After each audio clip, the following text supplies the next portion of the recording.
പോകുമ്പോ ഒരു ഹൈസ്കൂളിന്റെ മുമ്പ് കുട്ടികളൊക്കെ നല്ല ഉരുളക്കല്ലെടുത്തിട്ട് എറിയാണ്. എന്തിനാ കുട്ടികൾ എറിയൽ? മാങ്ങക്ക് അത് കുട്ടിയൊക്കെ ശരിക്കറിയാം. മാങ്ങ എറിയാണ് കല്ലെടുത്തിട്ട്. എന്താണ് ഈ മാവിനെറിയാൻ കാരണം? മാവിനെറിയാൻ കാരണം ഈ മാവ് ഒരു തെറ്റ് ചെയ്തു. എന്താണ് ഈ മാവ് ചെയ്ത തെറ്റ്? ഒരു ദിവസം കുട്ടികൾ ഇങ്ങനെ പോകുമ്പോ നല്ല പഴുത്ത മാങ്ങ 2-3 അങ്ങ് സംഭാവന ചെയ്തു. അപ്പ കുട്ടികൾ നോക്കുമ്പോ കുറെ മാങ്ങണ്ട്. പിന്നെ ഏറ് തുടങ്ങിയില്ലേ. സുബ്ഹാനല്ലാഹ്, മാവ് ചെയ്ത തെറ്റെന്താണ്? സംഭാവന കൊടുത്തു എന്നുള്ളതാണ്. സുബ്ഹാനല്ലാഹ്, ആ വകയിലാണ് ഏറ്. അപ്പൊ എറിയുമ്പോ മാവെന്താ ചെയ്ത? മാവിന്റെ ഒരു കാരുണ്യം നോക്ക് നിങ്ങൾ. ഈ മാവിന് ഇങ്ങനെ ഉരുളൻ കല്ല് കൊള്ളുമ്പോ മാവ് അതിന് പകരം ഒരൊറ്റ കല്ലും അങ്ങോട്ട് എറിയുന്നില്ല. മാവ് ഓരോ കല്ലിനും പകരം മാങ്ങ ഇങ്ങനെ സംഭാവന ചെയ്യാണ്. എറിഞ്ഞടാ, നക്കിക്കടാ, എറിഞ്ഞടാ, തിന്നടാ. ഇതാണ് മാവിന്റെ സ്വഭാവം. സുബ്ഹാനല്ലാഹ്, എറിഞ്ഞവരൊക്കെയും പഴം വിതരണം ചെയ്യുകയാണ്. അതേ സമയത്ത് കല്ലിന് പകരം കല്ലില്ല. എന്ന് മാത്രമല്ല, മാവിന്റെ മറ്റൊരു മര്യാദ കണ്ടോ നിങ്ങൾ? ഇവൻ എറിഞ്ഞ കല്ലുണ്ടല്ലോ, ആ കല്ല് മൂപ്പര് പിടിച്ചു വെക്കുന്നില്ല. നീ തന്ന സാധനവും തിരിച്ചെടുത്തോ, കല്ല് തിരിച്ചു കൊടുക്കുന്നു. അതേ മൂപ്പര് അമാനത്തുള്ള ആളാണ്. അതേ അമാനത്തുള്ള ആളാണ്. നിങ്ങൾ പള്ളിയിലെ മിമ്പർ മക്കേറിയ ഖതീബിനെ കണ്ടില്ലേ? ഖതീബിന്റെ കയ്യിൽ മിമ്പർ വന്ന് മിമ്പർ മക്കേറും വാള് കൊടുത്തു മുക്കരിക്ക. തിരിച്ചു വരുമ്പോ അയാളെ കയ്യിൽ തന്നെ അത് കൊടുക്കണോന്നല്ലേ ഇമാമിങ്ങൾ പറഞ്ഞ അമാനത്താ. കൊടുത്ത സാധനം തിരിച്ചു കൊടുക്കണോന്നാണ്. അയാളെ കയ്യിൽ തന്നെ തിരിച്ചു കൊടുത്തില്ലേ? ഇതുപോലെ അതാ ഈ മാവ് എറിഞ്ഞ കല്ല് തിരിച്ച് അയാൾക്ക് തന്നെ കൊടുത്തു. വേണമെങ്കിൽ ഇനി എറിഞ്ഞോ, കല്ലില്ലായിട്ട് എറിയാതിരിക്കണ്ട. സുബ്ഹാനല്ലാഹ്, ഈ സ്വഭാവമാണ് ആഖിറത്തിലെ ആഖിറം ചിന്തിക്കുന്ന പടച്ചവന്റെ അടുക്കൽ പവറുള്ള മഹാന്മാർക്കുണ്ടാവുക. ആ സ്വഭാവമാണ് അതേ അല്ലാഹുവിന്റെ ദീനിന്റെ ആലിമീങ്ങൾക്കുണ്ടാവുക.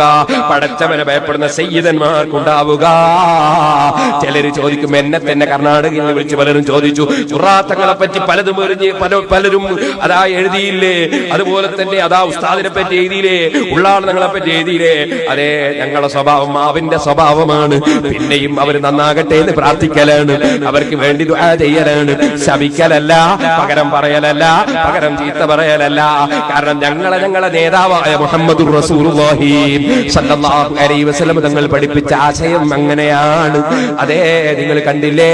അനസ് റളിയല്ലാഹു അൻഹുവിനെ വിളിച്ചിട്ട് നബി സ്വല്ലല്ലാഹു അലൈഹി വസല്ലം തങ്ങൾ പറഞ്ഞു, യാ ബുനയ്യ, എന്റെ കുഞ്ഞു മോനെ അനസേ, ഇൻ ഖദർത അൻ തുസ്ബിഹ വ തുംസിയ ലൈസ ഫീ ഖൽബിക ഗിസ്സുൻ ലി അഹദിൻ ഫഫഅൽ. മോനെ അനസേ, ഒരാളോടും വിദ്വേഷമില്ലാതെ, ഒരാളോടും വൈരാഗ്യമില്ലാതെ, ഒരാളോടും വെറുപ്പില്ലാതെ നിനക്ക് ജീവിക്കാൻ കഴിയോ അനസേ? എന്നാ നീ അങ്ങനെ ചെയ്തോ അനസേ. വദാലിക മിൻ സുന്നതി, അതെന്റെ ജീവിതചര്യയിൽ പെട്ടതാണ്. ഇങ്ങോട്ട് കല്ലെറിയുന്നവനെ പകരം കല്ലെറിയലില്ല, ഇങ്ങോട്ട് ചീത്ത പറയുന്നവനെ പകരം ചീത്ത പറയലില്ല, ഗീബത്ത് പറയലില്ല. അതുകൊണ്ട് അനസേ, എന്റെ സുന്നത്തിൽ പെട്ടതാണ് ആരോടും വെറുപ്പില്ലാത്ത ജീവിതം. നീ അത് ചെയ്തോ അനസേ. അതേ, വമൻ അഹ്യാ സുന്നതി, എന്റെ ജീവിതചര്യ വല്ലവനും സജീവമാക്കിയാൽ ഫഖദ് അഹബ്ബനി, അവൻ എന്നെ സ്നേഹിച്ചവനാണ്. വമൻ അഹബ്ബനി, എന്നെ വല്ലവനും സ്നേഹിച്ചാൽ കാന മഈ ഫിൽ ജന്ന, അവൻ എന്റെ കൂടെ സ്വർഗത്തിലാണ്. ഓ സുഹൃത്തുക്കളെ, അതാണ് ഞങ്ങളെ നേതാവ് ഞങ്ങൾക്ക് പഠിപ്പിച്ചു തന്ന ആശയം. ആ നേതാവാണ് തുല്യതയില്ലാത്ത നേതാവ്.